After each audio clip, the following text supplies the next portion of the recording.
दुसरीकडे विजय वडेट्टीवार यांनी अमोल कोल्हे यांना खोचक टोला लगावलेला आहे। कोल्हेंना एवढंच सांगतो, स्वतःच्या पक्षाकडे लक्ष द्या असं विजय वडेट्टीवार यांनी म्हटलंय।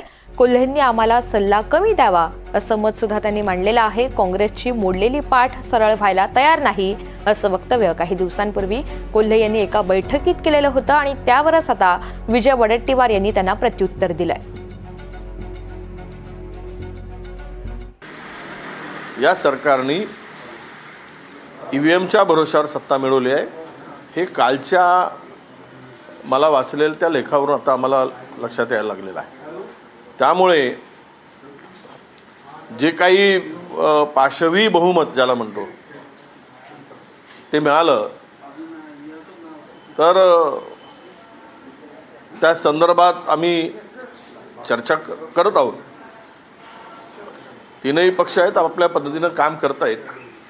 कोल्हेंचं म्हणणं एवढंच सांगतो की अमोलरावांनी आपल्या पक्षाकडे थोडं अधिक लक्ष द्यावं आणि आम्हाला सल्ला जरा थोडा कमी द्यावा।